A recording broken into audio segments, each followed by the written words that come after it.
ولا و هو یدافعه الاخبثان، و نه در حالتی که نمازخوان نماز شروع کرده است لیکن او مبارزه با دو چیزی خبیث دارد، پلید دارد، یعنی حاجتی به قضای حاجت دارد. اخبثه جمع تثنیه کلمه خبیث، خبیث پلید، یعنی دو چیزی نجاست، مراد بول و غائط، پیشاب و غائط.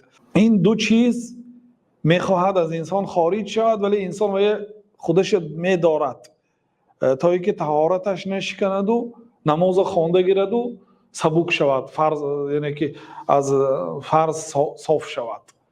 این هم در این حالت هم نماز ثواب کامل و درجه کامل ندارد.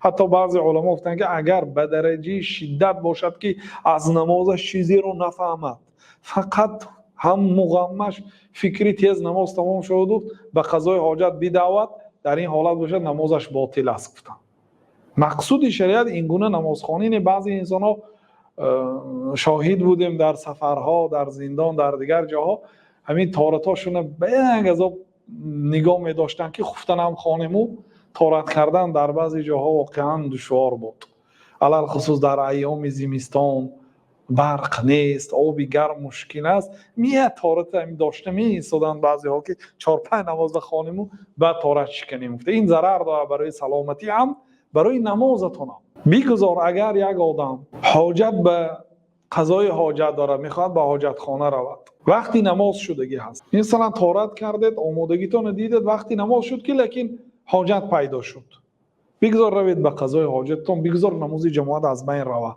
وقتی که سبک شده طهارتاتون کردید، نماز جماعت که تمام شد، بعد آهسته تنها گذار نماز خوانید. بهتر است از آن نماز در جماعت با طهارتی تنگ نماز خواندید. بعضی علما به علتش گفتن که ولا و هو یدافعه الاخبثان، یعنی در این حالت نماز نخواند، نمازش هم درست نیست، چون که احتمالی برآمدن یعنی شکستن طهارتش هست. بعضی ها علتش گفتن که یعنی در اون نماز هیچ چیزی نمیفهمد، از اون نماز خشوع قلب و خضوع قلب و یعنی معنای نماز گم میشه. نماز این مناجات با الله تعالی است، شما هر یک گپی که میگویید او معنا دارد. یعنی اگر در همین حالت نماز خواند، نمازش یعنی مکمل نیست و مذهبی ظاهری نمازش باطل است میگه. خلاصه برادرای عزیز، این حدیث دلالت به مهم بودن خشوع در نماز میکند که حتی از نماز جماعتی بی خشوع، نماز تنها گذاری با خشوع شریعت اولاد دانسته است و الله تعالی هم ثنا گفته است به آنهایی که در نمازشان با خشوع، با ترس الله تعالی می ایستند.